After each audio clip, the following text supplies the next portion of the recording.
জনগণের সুখী সমৃদ্ধ এবং জঙ্গিমুক্ত সোনার বাংলা গড়ার জীবনপণ প্রত্যয়ী গণতান্ত্রিক ও উন্নত সমৃদ্ধ প্রযুক্তি নির্ভর সোনার বাংলা বিনির্মাণের সুদক্ষ কারিগর বিশ্বনেতা বঙ্গকন্যা শেখ হাসিনা।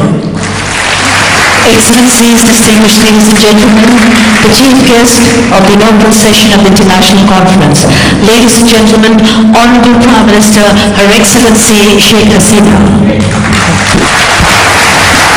বিসমিল্লাহির-রহমানির-রহিম।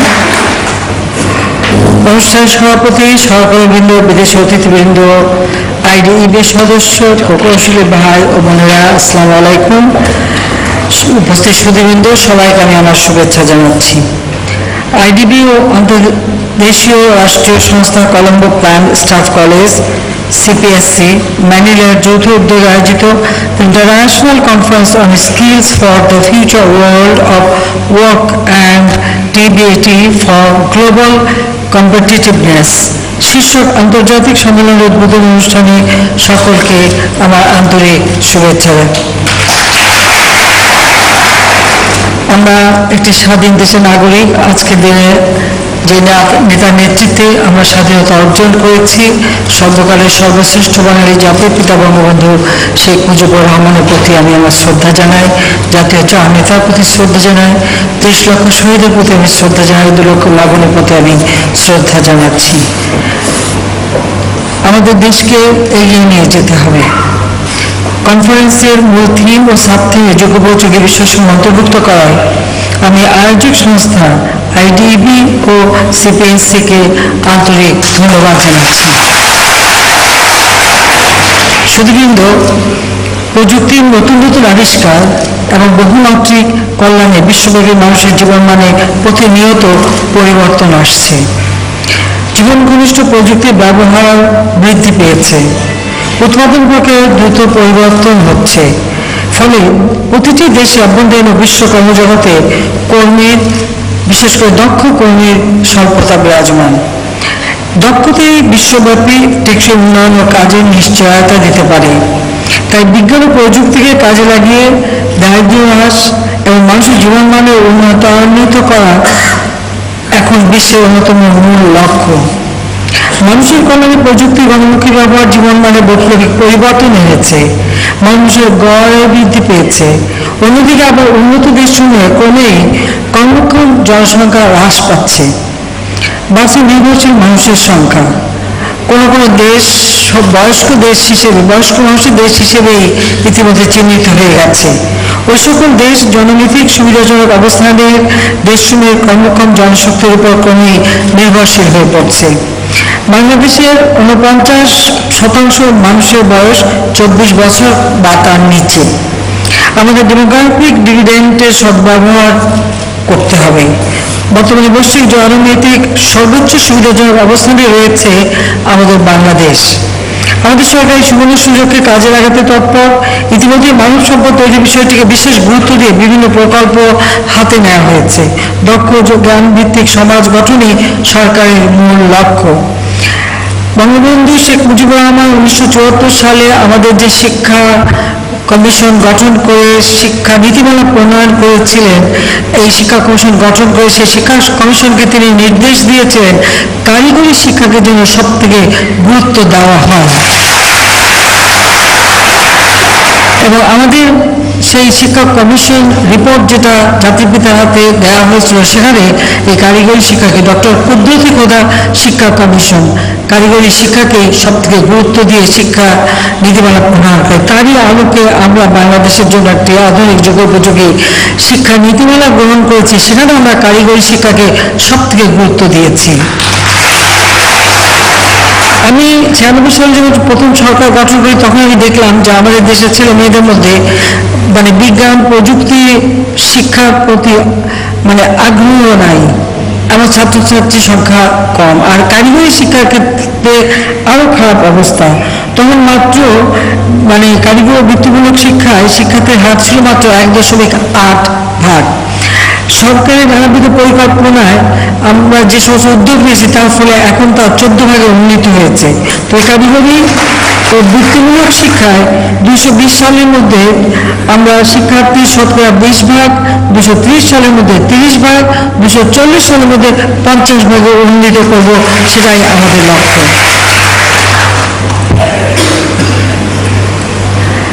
তবে কারিগরি শিক্ষাকে আধুনিক এবং যুগোপযোগী করতে হবে, যেন বিশ্বের সাথে তাল মিলিয়ে আমরা চলতে পারি। আমি সবসময় একটা কথা বলি, অনেকে আমাদের দেশের জনসংখ্যা বেড়ে যাচ্ছে নিয়ে উদ্বেগ প্রকাশ করে, কিন্তু আমার কথাটা হচ্ছে জনসংখ্যা বৃদ্ধি এটা খুব একটা উদ্বেগজনক ব্যাপার না। যদি আমরা তাদেরকে শিক্ষা দীক্ষা দিয়ে তৈরি করতে পারি, তো তারাই হচ্ছে আমাদের মূল সম্পদ। জনসম্পদই আমাদের সব থেকে বড় সম্পদ। স্বাধীনতার পর জাতির পিতা তার এক বক্তৃতায় বলেছিলেন যে আজকে আমার গোলায় ধান নাই, আমার খেতে ফসল নাই, আমার রিজার্ভ মানি নাই, রাস্তাঘাট পুল ব্রিজ সব কিছু ধ্বংসপ্রাপ্ত স্বাধীনতার পর, কিন্তু আমার আছে জনশক্তি। এই জনশক্তিকে কাজে লাগিয়ে আমি যুদ্ধ বিধ্বস্ত দেশ গড়ে তুলব। এটা ছিল জাতির পিতার বক্তব্য। আমরা সেটাকে বিশ্বাস করি যে জনশক্তি আমাদের জনসম্পদ। এই সম্পদকে আমাদেরকে আরো ভালোভাবে শিক্ষা দীক্ষায় উন্নত করে গড়ে তুলতে হবে, সেদিকে লক্ষ্য রেখে। আর সেই জনশক্তি সেটা শুধু ছেলেরা না, ছেলে মেয়ে উভয়ই যেন সমানভাবে শিক্ষিত হতে পারে, সেদিকে আমরা বিশেষভাবে দৃষ্টি দিয়েছি। সরকারের উদ্যোগে 3টি মহিলা পলিটেকনিক ইনস্টিটিউট সহ 49টি সরকারি পলিটেকনিক ইনস্টিটিউট এবং বেসরকারি পর্যায়ে সরকার অনুমোদিত 467টি পলিটেকনিক ইনস্টিটিউট 4 বছর মেয়াদী ডিপ্লোমা ইঞ্জিনিয়ারিং কোর্স পরিচালনা করে যাচ্ছে। সরকার প্রতিটি পলিটেকনিক ইনস্টিটিউটে 2য় শিফট আমরা চালু করেছি। অবশিষ্ট 23টি জেলায় আমরা বিশ্বমানের পলিটেকনিক ইনস্টিটিউট স্থাপন করার পরিকল্পনা গ্রহণ করেছি। বিভাগ ও শহরে আরও 4টি মহিলা পলিটেকনিক ইনস্টিটিউট প্রতিষ্ঠা করা হবে, অর্থাৎ আমাদের প্রত্যেক বিভাগে একটা করে মহিলা পলিটেকনিক ইনস্টিটিউট থাকবে। এছাড়া প্রতিটি বিভাগীয় শহরে একটি করে মহিলা কারিগরি স্কুল ও কলেজ স্থাপন করা হবে। 64টি টেকনিক্যাল স্কুল অ্যান্ড কলেজে দক্ষ মানব সম্পদ সৃষ্টির কার্যক্রম চালু আছে। প্রতিটি উপজেলায় একটি করে স্কুল ও কলেজ আমরা স্থাপন করব, টেকনিক্যাল স্কুল কলেজ। তবে সময় বাঁচানোর জন্য আমরা সিদ্ধান্ত নিয়েছি, আমরা এখন যেমন প্রত্যেকটা উপজেলায় একটা করে স্কুল এবং কলেজ সরকারি করছি, সেখানে আমরা এই টেকনিক্যাল স্কুল, ওখানে যে স্কুলগুলি আছে তার মধ্য থেকেই আমরা বেছে নেব সেই স্কুলগুলো, একটা করে স্কুল একটা করে কলেজ আমরা টেকনিক্যাল স্কুল কলেজে রূপান্তর করে দেব। আর সেখানে আমাদের শিক্ষকের প্রয়োজন হবে, আর এই শিক্ষকও আমরা নিতে পারি আপনাদের কাছ থেকে, ডিপ্লোমা ইঞ্জিনিয়ারদের কাজে লাগাতে পারি। ইতিমধ্যে 100টি উপজেলায় কাজ শুরু হয়েছে। বিভিন্ন ট্রেডে দক্ষ মানব সম্পদ গড়ে তোলার লক্ষ্যে দেশে 70টি সরকারি টেকনিক্যাল ট্রেনিং সেন্টার টিটিসি চালু আছে। এছাড়া প্রত্যেক উপজেলায় একটি করে সরকারি টিটিসি স্থাপনের নীতিগত সিদ্ধান্ত আমরা গ্রহণ করেছি। বিশ্ব কর্ম ব্যবস্থায় শতকরা 93-94 ভাগ কর্মী নিম্ন পর্যায় থেকে মধ্যম স্তরের। তাই পরিবর্তিত বিশ্ব ব্যবস্থার উন্নয়ন, উৎপাদন ও সমৃদ্ধির জন্য এই স্তরের জনশক্তি তৈরিতে মনোনিবেশ করতে হবে। তার প্রথমে আমাদের technical and vocational education and training বা টিডিএটি-কে সর্বোচ্চ গুরুত্ব দিতে হবে। দক্ষ জনশক্তি একটি দেশ ও জাতির সামষ্টিক উন্নয়নকে এগিয়ে নিয়ে যেতে সক্ষম। জ্ঞান ভিত্তিক দক্ষতা, প্রায়োগিক দক্ষতা সমন্বয় মানব সম্পদ উন্নয়নে শিক্ষাকে ঢেলে সাজাতে হবে। টিডিএটি এক্ষেত্রে মুখ্য ভূমিকা পালন করতে পারে। তাই কারিগরি শিক্ষাকে পর্যায়ক্রমে মূল ধারার শিক্ষায় সম্পৃক্ত করতে হবে। এই সম্মেলনের মূল উদ্দেশ্যগুলো অন্যতম হল কর্মজগতের চাহিদা অনুযায়ী মানসম্পন্ন জাতীয় শ্রেণীবদ্ধ কর্মী সরবরাহ নিশ্চিতকরণ এবং উন্নত উন্নয়নশীল দেশের মধ্যে কারিগরি বৃত্তিমূলক শিক্ষা বিষয়ে পারস্পরিক অভিজ্ঞতা ও গবেষণায় জ্ঞান আদান প্রদান, টিডিএটি নেটওয়ার্ক স্থাপন। কারিগরি ও বৃত্তিমূলক শিক্ষা ও প্রশিক্ষণ সংশ্লিষ্ট গবেষক, অনুশীলনকারী, শিক্ষাবিদ, উদ্যোক্তা ও নীতি নির্ধারকদের ভবিষ্যৎ কর্মপরিকল্পনা প্রণয়নে এই সম্মেলন একটি অভিন্ন প্ল্যাটফর্ম তৈরিতে গুরুত্বপূর্ণ ভূমিকা রাখবে বলে আমি আশা করি। আইডিয়া এবং শিক্ষা মন্ত্রণালয়, কারিগরি ও মাদ্রাসা শিক্ষা বিভাগকে যৌথভাবে উদ্যোগী হয়ে এই প্ল্যাটফর্ম গঠনে যথেষ্ট ব্যবস্থা নিতে আমি আহ্বান জানাচ্ছি। কারণ আমাদের মাদ্রাসা শিক্ষা এবং কওমি মাদ্রাসা শিক্ষা থেকে শুরু করে সবগুলিকে আমাদের মূল ধারায় ফিরিয়ে আনতে হবে এবং তাদেরকে আমাদের যুগোপযোগী শিক্ষা দিতে হবে, যেন তারা ওই জন্য দূরে না থাকে, আমাদের মূল শক্তি হিসেবে নিজেদের গড়ে তুলে তাদের ভবিষ্যৎ জীবনটাকে সুন্দর করতে পারে। আমি বিশ্বাস করি যে প্রস্তাবিত প্ল্যাটফর্ম বৈশ্বিক প্রতিযোগিতামূলক কর্মবাজারে আসন্ন নীতি ও নতুন প্রযুক্তি চ্যালেঞ্জ মোকাবেলায় যথেষ্ট ভূমিকা রাখতে সক্ষম হবে। বিশেষজ্ঞ, প্রকৌশলী, নেতৃবৃন্দ, প্রতিনিধিবৃন্দ, বৈশ্বিক জলবায়ু পরিবর্তনের বিপ্রভাবে সবচেয়ে ক্ষতিগ্রস্ত বাংলাদেশ, অথচ এর জন্য বাংলাদেশ একটু দায়ী নয়। আগাম বন্যা এবারে হাওড় অঞ্চলে ফসলের ব্যাপক ক্ষতি হয়েছে। বর্তমানে উজানের ঢলের পানিতে বাংলাদেশের বিস্তীর্ণ অঞ্চল বন্যায় প্লাবিত এবং জলদুর্ভোগ সৃষ্টি হয়েছে। পাহাড় ধসে ব্যাপক জনমালের ক্ষতি হয়েছে। আমাদের সরকারের দক্ষ ব্যবস্থাপনা এসব দুর্যোগ সফলভাবে মোকাবেলা আমরা করতে পেরেছি এবং করে যাচ্ছি এবং ভবিষ্যতে করে যাব। তবে প্রকৃতির খেলা বোঝা হয়, কিন্তু প্রকৃতির এই যে ধরনের সমস্যাই সৃষ্টি করুক না কেন, মানুষ সচেতন থাকলে সে সমস্যাগুলি সমাধান করা যায়। সেজন্য যে কোনো কর্মপরিকল্পনা নিতে গেলে আমাদের লক্ষ্য রাখতে হবে যে আমাদের ভৌগোলিক অবস্থান, আমাদের জলবায়ু এবং আমাদের প্রাকৃতিক পরিবেশ, সেটা মাথায় রেখেই আমাদের সকল পরিকল্পনা গ্রহণ করতে হবে। তাহলেই আমরা এই যে কোনো অবস্থা মোকাবেলা করতে পারব। আপনাদের দক্ষতা, কর্মনিষ্ঠা, সততার উপর নির্ভর করছে সরকারের পরিকল্পনা বাস্তবায়ন। কাজের সঠিক মান নিয়ন্ত্রণে আপনারা কোনোভাবে আপোষ করবেন না, এটা আমার অনুরোধ। কারণ আপনারা দেখেছেন যে আমাদের বাজেট, যেখানে 2005-06 অর্থ বছর অর্থাৎ বিএনপি সরকার আমলে মাত্র 61,000 কোটি টাকার বাজেট ছিল, আর আজকে আমরা অর্থনৈতিকভাবে স্বাবলম্বিতা অর্জন করেছি। আমরা 4 লক্ষ কোটি টাকার উপরে বাজেট দিতে সক্ষম হয়েছি। পরিকল্পনা বাজেট, আমাদের পরিকল্পনা বাজেট আমরা 1,53,000 কোটি টাকার পরিকল্পনা বাজেট দিয়েছি, পরিকল্পনা গ্রহণ করেছি।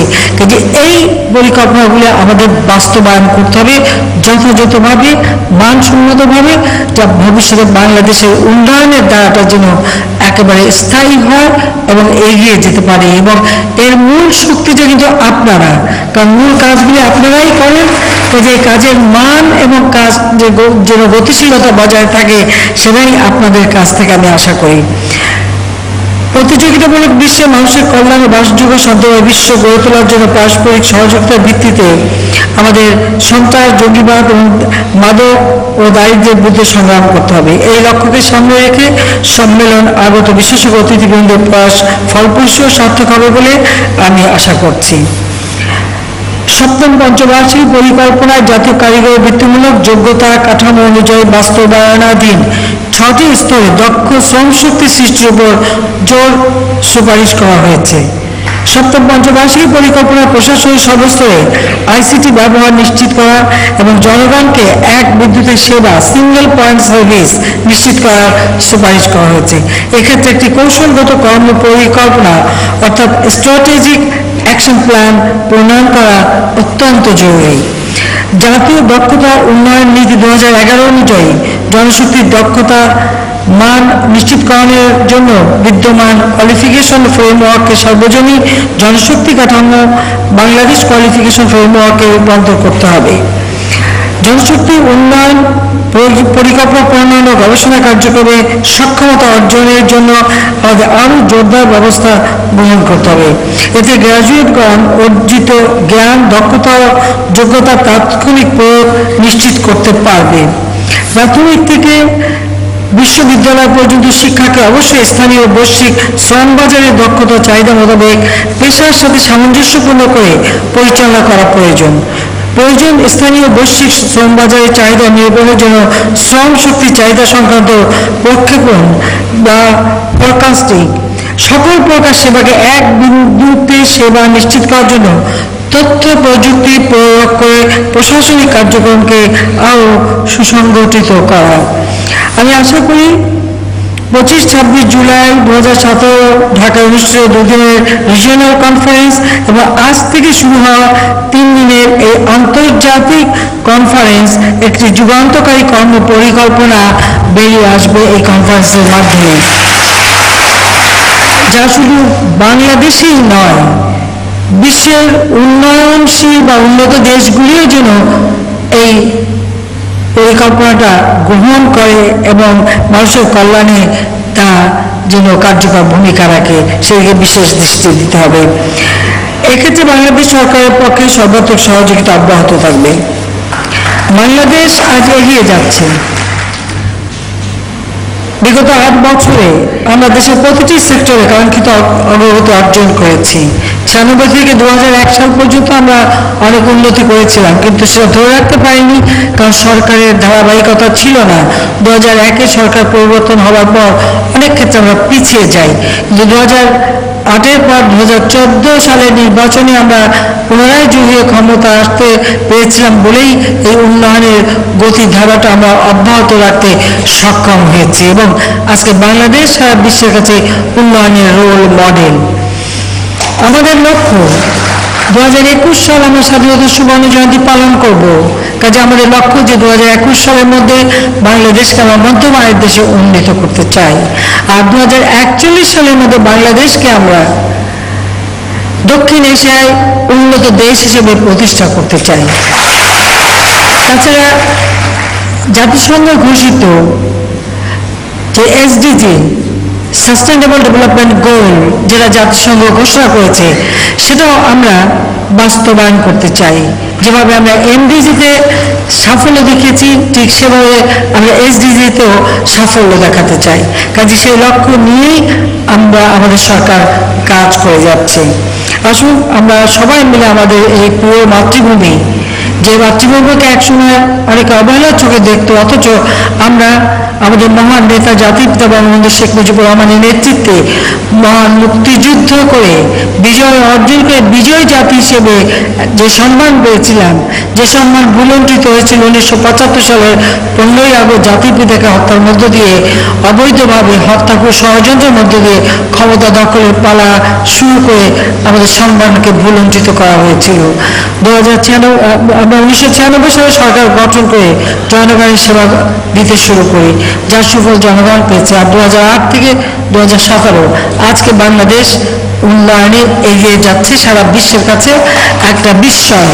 আমরা যেন এই সম্মানটা ভবিষ্যতে ধরে রাখতে পারি এবং বাংলাদেশের এই উন্নয়ন অগ্রযাত্রা যেন কেউ নস্যাৎ করতে না পারে, সেদিকে সকলকেই সজাগ দৃষ্টি রাখার জন্য আমি অনুরোধ জানাচ্ছি। আমাদের যারা foreign guest, all the foreign guests who have come from abroad, I'm very sorry because my speech, it has not been translated and distributed to you, but very soon you will get all the translated copy. That we will ensure. So I wish you all the best, and this country, Bangladesh, when you are staying here, you can feel at your home, and I hope that your stay will be comfortable and your discussion and participation, it will be very, very fruitful. That I expect from this conference. I thank you all. সবাইকে আবার ধন্যবাদ জানিয়ে আমার বক্তব্য শেষ করছি। আপনারা ভালো থাকেন, সুস্থ থাকেন, সেই কামনা করি।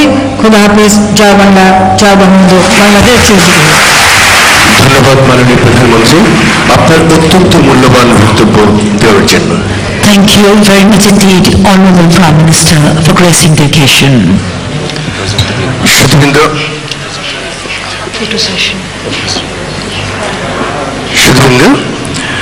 এবারে বিদেশি অতিথিবৃন্দের সঙ্গে মাননীয় প্রধানমন্ত্রীর photo session.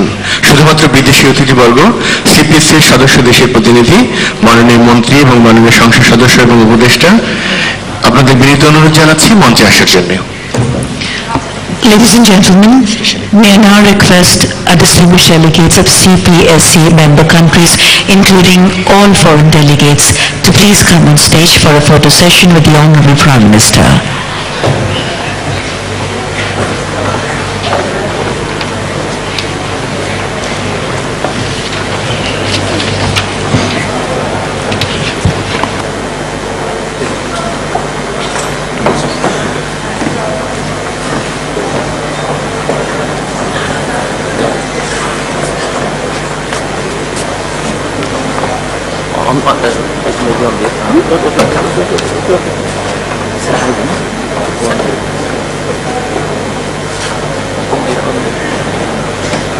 Please.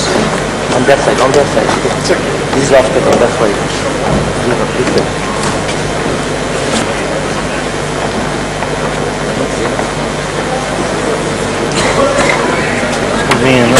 Somebody on there also. People in front? So, do part for it.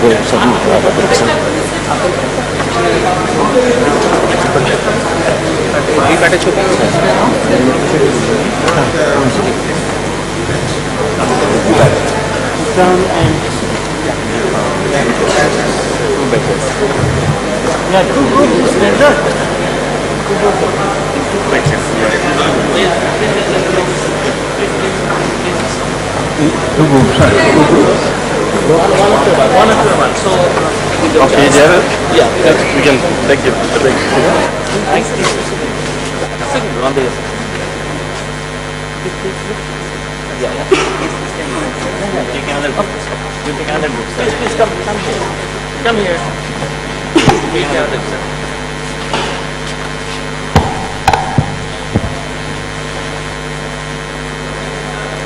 Thank you.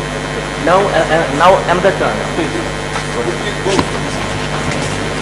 First group taxis go at the left.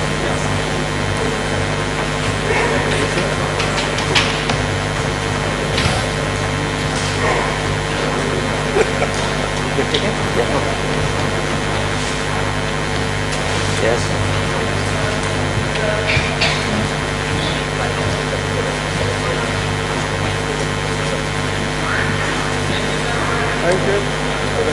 By left.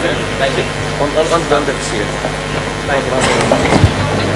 Thank you very much indeed, Honorable Prime Minister. সুধীবৃন্দ, institution of diploma engineers Bangladesh IDB এবং কর্মপ্রাণ staff college CPSC ম্যানেলার যৌথ আয়োজনে গণপ্রজাতন্ত্রী বাংলাদেশ সরকারের শিক্ষা মন্ত্রণালয়ের সহযোগিতায় international conference on skills for the future world of work and TVET for global competitiveness, ভবিষ্যৎ কর্মবিশ্বের জন্য দক্ষতা এবং প্রতিযোগিতার জন্য টিভেট শীর্ষক তিন দিন ব্যাপী আয়োজনের উদ্বোধনী পর্বের এখানেই সমাপ্তি। Ladies and gentlemen, that brings us to the end of the inaugural session of the 3-day-long international conference on skills for future world of work and TVET for global competitiveness. সুধীবৃন্দ, মাননীয় প্রধানমন্ত্রী অনুষ্ঠান স্থল ত্যাগ না করা পর্যন্ত আপনারা